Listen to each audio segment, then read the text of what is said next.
Hi everyone, this is Sai Kumar. Welcome back to Shri Sai tutorial. ఈరోజు మనము తెలుగు మెథడాలజీలో చాలా ముఖ్యమైనటువంటి ఆధునిక బోధనా పద్ధతులు, అదేవిధంగా బోధనా పద్ధతుల్లో మిగిలి ఉన్నటువంటి అన్ని అంశాలపైన 11వ లైవ్ టెస్ట్ని కండక్ట్ చేసుకోబోతున్నాం. అదేవిధంగా మన శ్రీ సాయి ట్యుటోరియల్ ద్వారా నిర్వహించేటువంటి ఫ్రీ మరియు క్వాలిటీ లైవ్ టెస్ట్లకు సంబంధించినటువంటి సిలబస్ ఒకరోజు ముందుగానే తెలుసుకోవాలి అనుకుంటే కనుక ఈ వీడియో క్రింద ఉన్నటువంటి టైటిల్ని క్లిక్ చేయగానే మన సోషల్ గ్రూప్స్ యొక్క లింక్స్ అనేవి వస్తాయి. అందులో జాయిన్ అయ్యేసి లైవ్ టెస్ట్లకు సంబంధించినటువంటి సిలబస్ ఒకరోజు ముందుగానే తెలుసుకోండి. అదేవిధంగా ఎవరైనా మన ఛానల్ కొత్తగా చూస్తూ ఉన్నట్లయితే రెడ్ కలర్లో ఉన్నటువంటి సబ్స్క్రైబ్ బటన్ క్లిక్ చేసుకుని సబ్స్క్రైబ్ చేసుకోండి. పక్కన ఉన్నటువంటి ఆల్ నోటిఫికేషన్ బెల్ ఐకాన్ని క్లిక్ చేయడం ద్వారా నేను చేసేటువంటి ప్రతి వీడియో మీకు నోటిఫికేషన్ రూపంలో వస్తుంది, గమనించాలి. ఇక లేట్ చేయకుండా లైవ్ టెస్ట్లోకి వెళ్ళిపోదాం.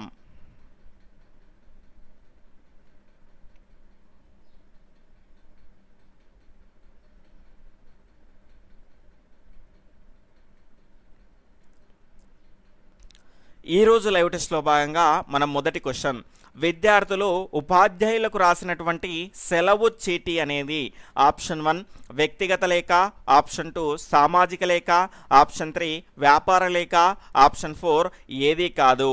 ఇక్కడ క్వశ్చన్ని బట్టి 5 నుంచి 10 సెకండ్ల సమయం అనేది మీకు ఉంటుంది. ఆలోపు ఫాస్ట్గా మీ యొక్క సరైనటువంటి సమాధానాన్ని కామెంట్ చేస్తూ ఉండాలి.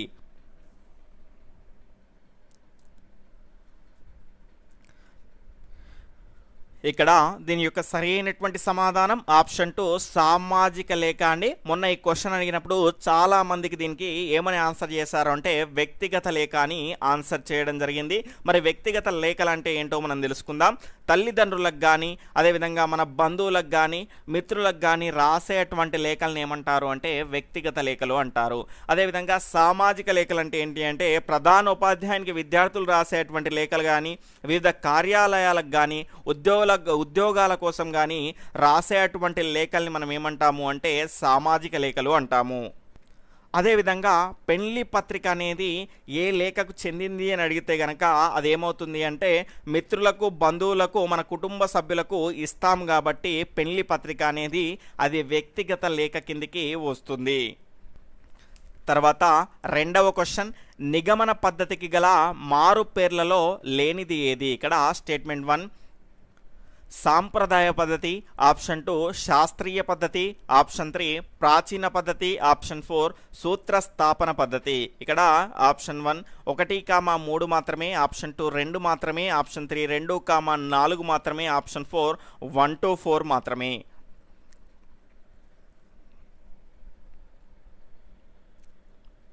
ఇక్కడ దీని యొక్క సరి అయినటువంటి సమాధానం ఆప్షన్ 3 2, 4. నిగమన పద్ధతికి సంబంధించినటువంటి పేర్లలో లేనిది ఏది అని అడుగుతున్నాము.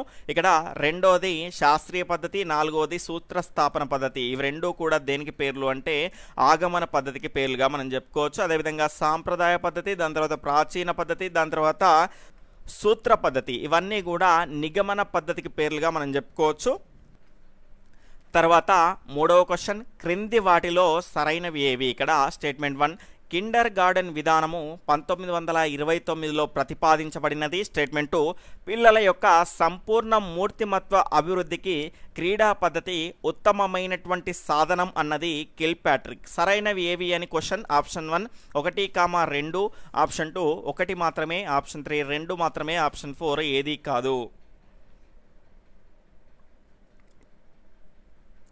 ఇక్కడ దీని యొక్క సరి అయినటువంటి సమాధానం ఆప్షన్ 4 ఏది కాదు అండి. ఎందుకంటే ఇవి రెండు కూడా సరి అయినవి కాదు. పిల్లల యొక్క సంపూర్ణ మూర్తిమత్వ అభివృద్ధికి క్రీడా పద్ధతి ఉత్తమమైనటువంటి సాధనం అన్నది ఎవరు అంటే ప్రోబెల్ అండి, కిల్పాట్రిక్ కాదు. అదేవిధంగా కిండర్ గార్డెన్ విధానం అనేది 1826లో ప్రతిపాదించినది. అదేవిధంగా 1929లో ప్రతిపాదించబడినటువంటి విధానం ఏంటి అంటే మాంటిస్సోరీ విధానం. తర్వాత నాలుగవ క్వశ్చన్, సామూహిక బోధనకి స్వస్తి చెప్పి వైయక్తిక బోధనకు ప్రాధాన్యత ఇవ్వాలని చెప్పినటువంటి పద్ధతి. ఆప్షన్ 1 కిండర్ గార్డెన్ పద్ధతి, ఆప్షన్ 2 మాంటిస్సోరీ పద్ధతి, ఆప్షన్ 3 డాల్టన్ పద్ధతి, ఆప్షన్ 4 క్రీడా పద్ధతి. ఇక్కడ దీని యొక్క సరి అయినటువంటి సమాధానం ఆప్షన్ 3 డాల్టన్ పద్ధతి అండి. ఇది ప్రాచీన గురుకుల విద్యా విధానాన్ని పోలి ఉండేటువంటి పద్ధతిగా మనం ఈ డాల్టన్ పద్ధతిని చెప్పుకోవచ్చు. అదేవిధంగా ఇది మొట్టమొదటిసారిగా డాల్టన్ నగరంలో ఏర్పాటు చేయడం జరిగింది ఈ పాఠశాలని. అందుకే దీనికి డాల్టన్ పద్ధతి అని పేరు రావడం జరిగింది. దీన్ని కనుగొన్నది ఎవరు అంటే మిస్ ఎలెన్ పార్క్ హార్స్. అదేవిధంగా దీనికి ఉన్నటువంటి మరి ఒక దీనికి ఉన్నటువంటి మరితర పేర్లను కనుక చూసుకుంటే వెస్టి పద్ధతి, వైయక్తిక పద్ధతి, నియోజన పద్ధతి, నిర్ణయిత పద్ధతిగా మనం చెప్పుకోవచ్చు. తర్వాత 5వ క్వశ్చన్, కిండర్ గార్డెన్ పద్ధతికి సంబంధించి సరికానిది ఏది? ఇక్కడ స్టేట్మెంట్ 1 గురువు ఒత్తిడి వల్ల సంఘజీవిగా అవుతారు పిల్లలు. స్టేట్మెంట్ 2 ఉపాధ్యాయుని పాత్ర తక్కువగా ఉంటుంది. స్టేట్మెంట్ 3 శిశువులకు స్వేచ్ఛ ఎక్కువగా ఉంటుంది. స్టేట్మెంట్ 4 కాలము ధనవ్యయము ఎక్కువగా. ఇక్కడ సరి కానిది ఏది అని అనడం జరిగింది. ఆప్షన్ 1 1,3 మాత్రమే, ఆప్షన్ 2 2,3 మాత్రమే, ఆప్షన్ 3 1 2 3 మాత్రమే, ఆప్షన్ 4 ఏది కాదు.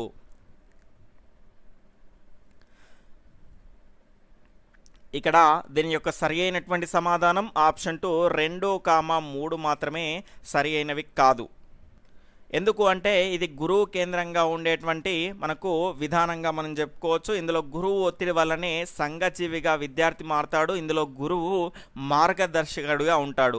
ఉపాధ్యాయుని పాత్ర అనేది ఎక్కువగా ఉంటుందండి, తక్కువగా ఉండదు. కాబట్టి ఇది సరి అయినది కాదు. అదేవిధంగా శిశువులకు స్వేచ్ఛ అనేది చాలా తక్కువగా ఉంటుంది కాబట్టి ఇది కూడా సరి అయినది కాదు.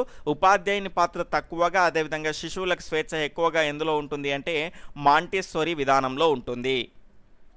తర్వాత 6వ క్వశ్చన్, ఈ కథాబోధన పద్ధతి ద్వారా పిల్లల్లో సృజనాత్మకత శక్తి అనేది పెరుగుతుంది.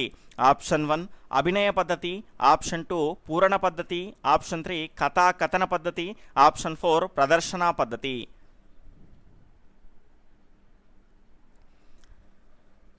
ఇక్కడ దీని యొక్క సరి అయినటువంటి సమాధానం ఆప్షన్ 2 పూరణ పద్ధతి అండి. కథాబోధన పద్ధతుల్లో కనుక చూసుకుంటే పూరణ పద్ధతుల్లో ఉపాధ్యాయుడు కొంతమేరకు కథను చెప్పి మిగిలినటువంటి కథను విద్యార్థి చేత పూర్తింపజేయడం అనేది జరుగుతుంది. కాబట్టి దీనికి పూరణ పద్ధతి అని పేరు రావడం జరిగింది. కాబట్టి ఇది విద్యార్థిలో ఆలోచన శక్తిని రేకెత్తుతుంది. కాబట్టి దీనిలో సృజనాత్మకత అనేది పెరగడం జరుగుతుంది. తర్వాత 7వ question, the education and plan అనేటువంటి గ్రంథాన్ని రచించింది ఎవరు? Option 1 Montessori, option 2 Kilpatrick, option 3 Stevenson, option 4 ప్రోబెల్.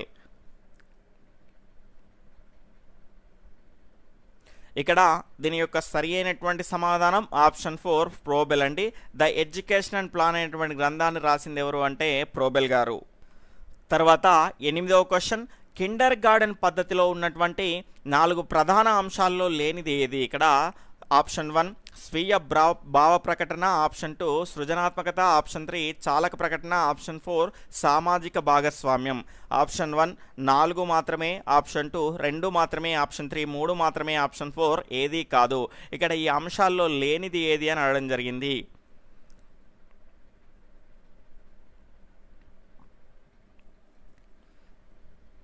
Option 4 ఏది కాదు అండి. ఇవన్నీ కూడా ఉంటాయి. ఇక్కడ చాలక ప్రకటన అంటే ఏంటి అంటే మనకు చలన నైపుణ్యాలకు సంబంధించినటువంటి అంశాలు.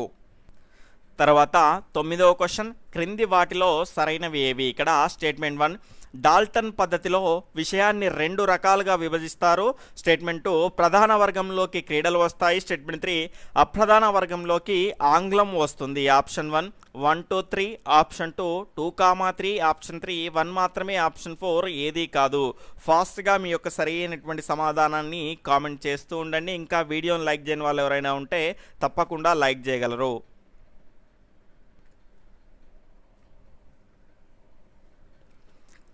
ఇక్కడ దీని యొక్క సరి అయినటువంటి సమాధానం ఆప్షన్ 3 1 మాత్రమే సరైనది, 2 3 అనేటివి సరైనవి కాదు. ఇందులో కనుక చూసుకుంటే డాల్టన్ పద్ధతిలో విషయాన్ని 2 రకాలుగా విభజించడం జరుగుతుంది. అందులో మొదటి వర్గం ఏంటి అంటే ప్రధాన వర్గం. ఇందులో భాషలు అంటే తెలుగు, ఇంగ్లీషు, అదేవిధంగా దాని తర్వాత మిగిలినటువంటి సబ్జెక్టులు అయినటువంటి గణితము, సామాన్య, సాంఘిక శాస్త్రాలు అనేటివి ఈ ప్రధాన వర్గంలోకి వస్తాయి. తర్వాత అప్రధాన వర్గంలో కనుక చూసుకుంటే క్రీడలు, అదేవిధంగా చేతి పనులు, దాని తర్వాత చిత్రలేఖనం, ఈ రకమైనటువంటి అంశాలన్నీ కూడా అప్రధానమైనటువంటి వర్గంలోకి వస్తాయి. తర్వాత 10వ క్వశ్చన్, ప్రాజెక్టు అన్నది ఒక ఉద్దేశపూర్వకమైనటువంటి క్రియ, దీని ద్వారా సామాజిక వాతావరణ కల్పన సాధ్యమవుతుంది అని అన్నది ఎవరు? Option 1 Ballard, option 2 Kilpatrick, option 3 Stevenson, option 4 వచ్చేసి జాన్ డూయి.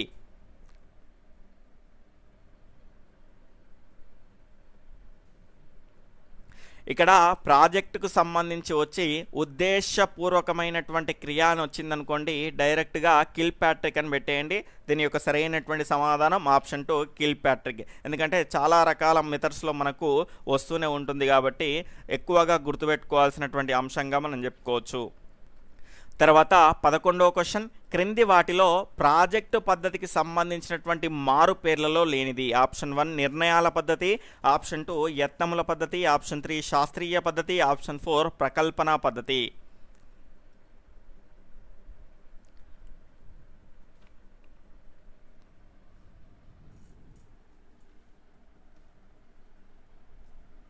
ఇక్కడ దీని యొక్క సరి అయినటువంటి సమాధానం ఆప్షన్ 1 నిర్ణయాల పద్ధతి అండి. ఈ నిర్ణయాల పద్ధతి అనేది డాల్టన్ పద్ధతి యొక్క మారు పేర్లలో ఒకటి, కానీ ప్రాజెక్టు పద్ధతికి సంబంధించినది కాదు. యత్నముల పద్ధతి, అదేవిధంగా శాస్త్రీయ పద్ధతి, దాని తర్వాత ప్రకల్పన పద్ధతి అనేటివి మన ప్రాజెక్టు పద్ధతికి మారు పేర్లుగా చెప్పుకోవచ్చు. తర్వాత 12వ క్వశ్చన్, డాల్టన్ పద్ధతికి సంబంధించి సరైనవి. ఇక్కడ స్టేట్మెంట్ 1 విద్యార్థుల అభిరుచులు ఆసక్తులను దృష్టిలో ఉంచుకొని ప్రతి విద్యార్థిపై వ్యక్తిగత శ్రద్ధ చూపిస్తూ బోధించేటువంటి విధానం. స్టేట్మెంట్ 2 విద్యార్థుల యొక్క వ్యక్తిగత శక్తి సామర్థ్యాలకు వైయక్తిక భేదాలకు అనుగుణంగా బోధించేటువంటి విద్యా విధానం. స్టేట్మెంట్ 3 ఇందులో విద్యా బోధన నియోజనాల ద్వారా జరుగుతుంది. స్టేట్మెంట్ 4 ఉపాధ్యాయుడు నియోజనాల ఆధారంగా విద్యార్థుల యొక్క మానసిక స్థాయిని నిర్ణయిస్తాడు. ఇక్కడ సరైనవి ఏవి అనడం జరిగింది. ఆప్షన్ 1 1 2 3, ఆప్షన్ 2 1 2 4, ఆప్షన్ 3 1 3 4, ఆప్షన్ 4 ఏది కాదు. ఇక్కడ దీని యొక్క సరి అయినటువంటి సమాధానం ఏంటి అంటే ఆప్షన్ 4 ఏది కాదు అండి. ఎందుకు అంటే ఇవన్నీ కూడా సరి అయినవే. 1 2 3 4 అనే ఆప్షన్ అనేది ఇందులో ఎక్కడా లేదు కాబట్టి ఆప్షన్ 4 ఏది కాదు అనేది దీని యొక్క సరి అయినటువంటి సమాధానం అవుతుంది. తర్వాత 13వ క్వశ్చన్, డాల్టన్ పద్ధతికి సంబంధించి క్రింది వాటిలో సరైనవి. ఇక్కడ స్టేట్మెంట్ 1 ప్రత్యేక తరగతి విభాగాలు కానీ పాఠ్య ప్రణాళికలు కానీ పాఠ్య గ్రంథాలు కానీ ఉండవు. స్టేట్మెంట్ 2 విద్యార్థులను ఉన్నత ప్రజ్ఞావంతులు, సగటు ప్రజ్ఞావంతులు, మందబుద్ధులు అని 3 స్థాయిలుగా విభజించడం జరుగుతుంది. స్టేట్మెంట్ 3 వీరికి ఇచ్చేటువంటి నియోజనాలు లేదా కృత్యాలు ప్రశ్నోత్తరాల రూపంలో ఉంటాయి. సరైనవి ఏవి అని క్వశ్చన్ ఆప్షన్ 1 1 2 3, ఆప్షన్ 2 1 3 మాత్రమే, ఆప్షన్ 3 2 3 మాత్రమే, ఆప్షన్ 4 ఏది కాదు.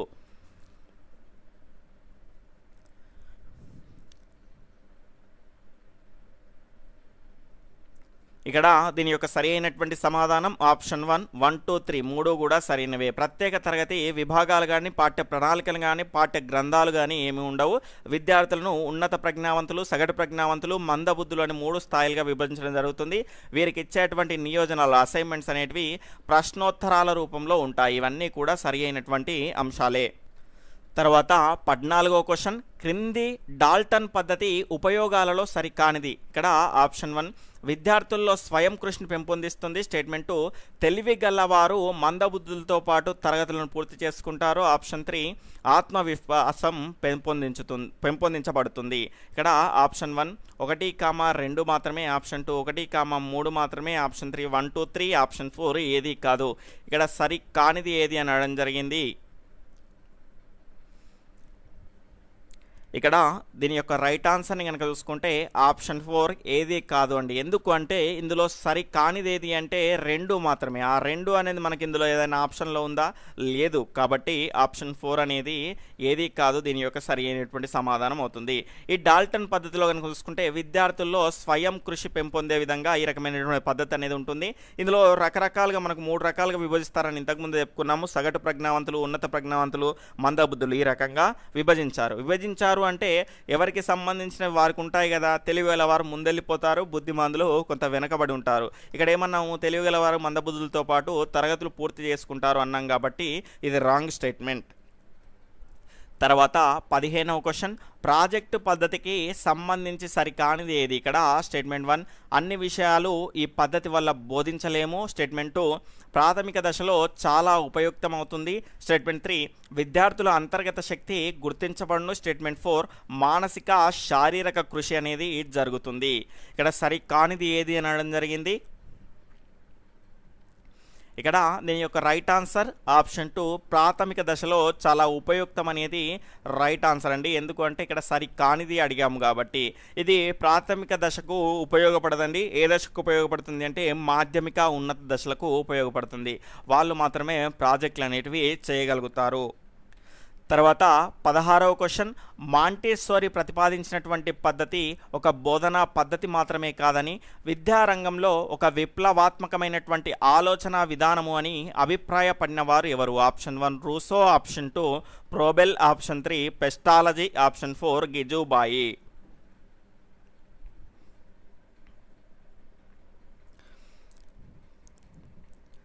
ఇక్కడ దీని యొక్క సరైనటువంటి సమాధానం ఆప్షన్ 4 గిజుబాయి అండి. తర్వాత 17వ క్వశ్చన్ స్వీయ వికాసం, స్వేచ్ఛా స్వాతంత్ర్యాలు, జ్ఞానేంద్రియ ప్రబోధం అనేవి ఈ పద్ధతి యొక్క ప్రధాన అంశాలుగా ఉంటాయి. ఆప్షన్ 1 క్రీడా పద్ధతి, ఆప్షన్ 2 మాంటెసోరీ పద్ధతి, ఆప్షన్ 3 కిండర్ గార్డెన్ పద్ధతి, ఆప్షన్ 4 డాల్టన్ పద్ధతి.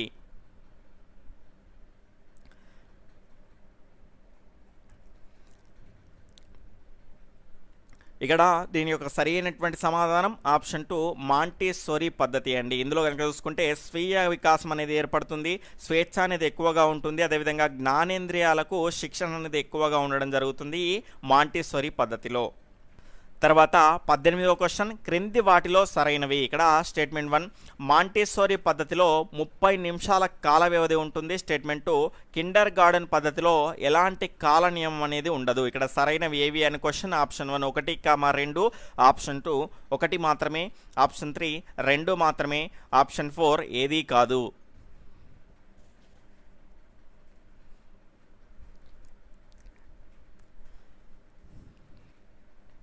ఇక్కడ దీని యొక్క రైట్ ఆన్సర్ ఆప్షన్ 4 ఏదీ కాదు. అంటే ఎందుకు అంటే మాంటెసోరీ పద్ధతిలో కనుక చూసుకుంటే ఎలాంటి కాల నియమం అనేది ఉండదు. అదేవిధంగా కిండర్ గార్డెన్ పద్ధతిలో కనుక చూసుకుంటే ప్రతి పీరియడ్కు మనకి ఇక్కడ 30 నిమిషాల కాల వ్యవధి అనేది ఉంటుంది.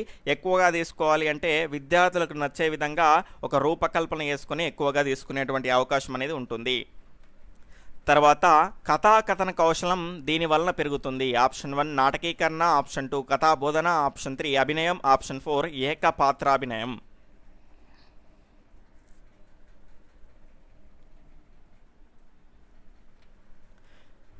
ఇక్కడ దీని యొక్క సరి అయినటువంటి సమాధానం ఆప్షన్ 2 కథా బోధన అండి. ఇక్కడ కథాకథనం అంటే కథను ఆసక్తికరంగా విద్యార్థులకు బోధించడాన్ని కథాకథనం అంటాము. అది ఎందులో ఉంటుందండి? కథా బోధనలో ఉంటుంది. తర్వాత 20వ క్వశ్చన్ ఉపవాచక బోధనా పద్ధతుల్లో ఉపాధ్యాయుడి మార్గదర్శకత్వంలో విద్యార్థులు నిఘంటువు సహాయంతో కఠిన పదాలకు అర్థాలను చూసి అంశాన్ని గ్రహించడం అనేది ఈ పద్ధతిలో భాగంగా ఉంటుంది. ఆప్షన్ 1 పఠన పద్ధతి, ఆప్షన్ 2 పరిశోధనా పద్ధతి, ఆప్షన్ 3 పూర్ణ పద్ధతి, ఆప్షన్ 4 ప్రదర్శనా పద్ధతి. ఇక్కడ దీని యొక్క సరి అయినటువంటి సమాధానం ఆప్షన్ 2 పరిశోధనా పద్ధతి అండి. ఈ పరిశోధనా పద్ధతిలో కనుక చూసుకుంటే ఉపాధ్యాయుడి మార్గదర్శకత్వంలో ఉపవాచక బోధన పద్ధతిలో కనుక చూసుకుంటే నిఘంటువు సహాయంతో కఠిన పదాలకు అర్థాలను శోధించి ఆ అంశాన్ని గ్రహించడం అనేది ఉపవాచక బోధన పద్ధతుల్లో ఉన్నటువంటి పరిశోధనా పద్ధతిలో ఉంటుంది. తర్వాత 21వది వ్యాస బోధనా పద్ధతిలో విద్యార్థులకు పాఠ్యాంశం పట్ల ఆసక్తి కలిగించేటువంటి సోపానం దీనిలో భాగంగా ఉంటుంది. ఆప్షన్ 1 ప్రవేశము, ఆప్షన్ 2 ప్రదర్శన, ఆప్షన్ 3 పునర్విమర్శ, ఆప్షన్ 4 గైహికం.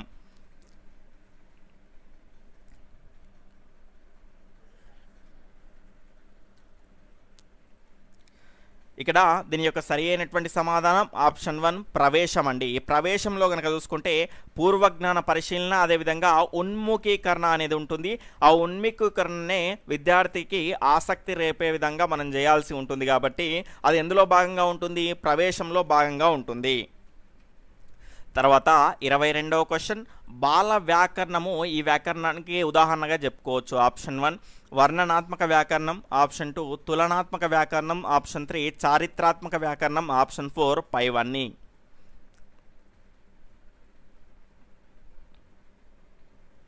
ఇక్కడ దీని యొక్క సరైనటువంటి సమాధానం ఆప్షన్ 1 వర్ణనాత్మక వ్యాకరణం అండి.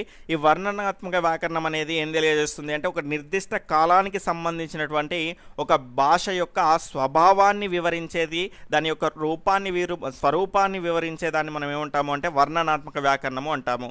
ఎక్కువగా మన తెలుగులో రాయబడినటువంటి గ్రంథాలన్నీ కూడా ఈ వర్ణనాత్మక వ్యాకరణానికి చెందుతాయి. అదేవిధంగా ఈ బాల వ్యాకరణం అనేది కూడా వర్ణనాత్మక వ్యాకరణానికి చెందుతుంది.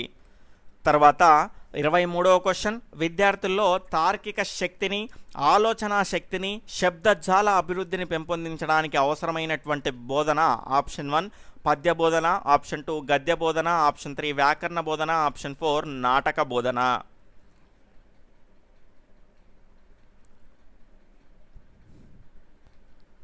ఇక్కడ దీని యొక్క సరైనటువంటి సమాధానం ఆప్షన్ 3 వ్యాకరణ బోధన అండి. ఇక్కడ విద్యార్థుల్లో తార్కిక శక్తి కానీ, ఆలోచన శక్తి కానీ, శబ్దజాల అభివృద్ధి కానీ పెంపొందించడానికి అవసరమైనటువంటి బోధన వ్యాకరణ బోధన. తర్వాత 24 కిండర్ గార్డెన్ అనేవి ఏ భాషా పదాలు? Option 1 French, option 2 Latin, option 3 German, option 4 Greek.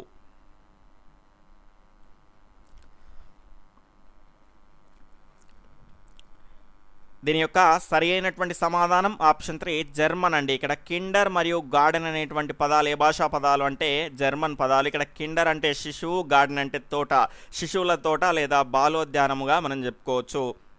తర్వాత 25వ క్వశ్చన్, పద్య బోధనా పద్ధతిలో విద్యార్థుల్లో చక్కని ఆలోచన శక్తిని, తార్కిక శక్తిని పెంపొందించేటువంటి పద్ధతి ఇది పద్య బోధనా పద్ధతిలో. ఆప్షన్ 1 ఉపన్యాస పద్ధతి, ఆప్షన్ 2 చర్చా పద్ధతి, ఆప్షన్ 3 ప్రశ్నోత్తర పద్ధతి, ఆప్షన్ 4 ప్రవచన పద్ధతి.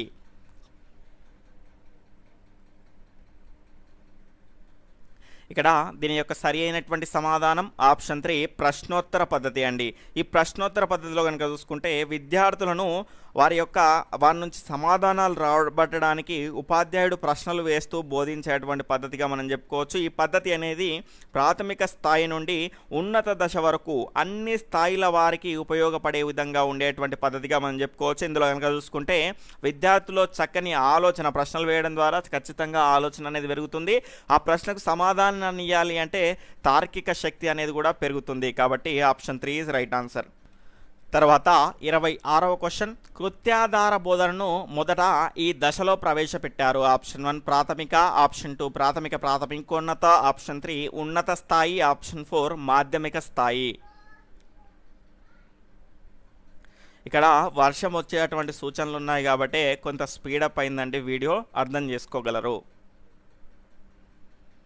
ఇక్కడ దీని యొక్క సరి అయినటువంటి సమాధానం ఆప్షన్ 1 ప్రాథమిక స్థాయి అండి. కృత్యాధార బోధనలు మొదట ఈ దశలో ప్రవేశపెట్టారు అంటే ఏ దశ అండి? అది ప్రాథమిక దశలో ప్రవేశపెట్టడం జరిగింది.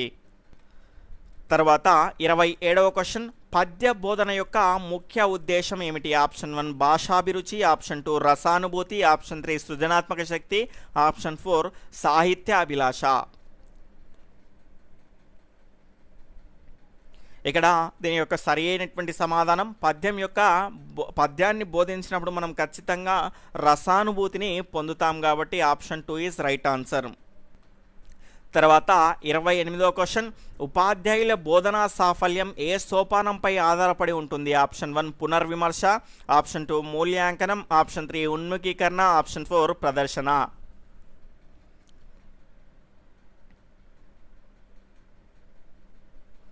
ఇక్కడ చాలామంది ఏమనుకుంటారండి, ఇది పునర్విమర్శ అనుకుంటారండి. ఇది పునర్విమర్శ కాదు. ఉపాధ్యాయుని బోధనా సాఫల్యం అనేది దేని మీద ఆధారపడుతుంది అంటే ఉన్ముఖీకరణ మీద ఆధారపడుతుంది. తను ఉన్ముఖీకరణ అనేది సరిగ్గా చేయగలిగింది అనుకోండి, విద్యార్థిలో ప్రేరణ కలుగుతుంది, సంసిద్ధుడవుతాడు, తాను బోధించింది సరిగ్గా వినగలుగుతాడు. కాబట్టి మనకు ఉన్ముఖీకరణ అనేది మెయిన్ అనేది. తర్వాత 29వ క్వశ్చన్, అందరికీ సుపరిచితమైనటువంటి క్వశ్చన్, కవికి గీటురాయి గద్యం అయితే గద్యానికి గీటురాయి వ్యాసం అని అన్నది ఎవరు? ఆప్షన్ 1 పరవస్తు రంగాచార్యులు, ఆప్షన్ 2 ఆచార్య రామచంద్రవర్మ, ఆప్షన్ 3 కాశీభట్ల బ్రహ్మయ్య శాస్త్రి, ఆప్షన్ 4 ఆచార్య రామచంద్ర శుక్ల.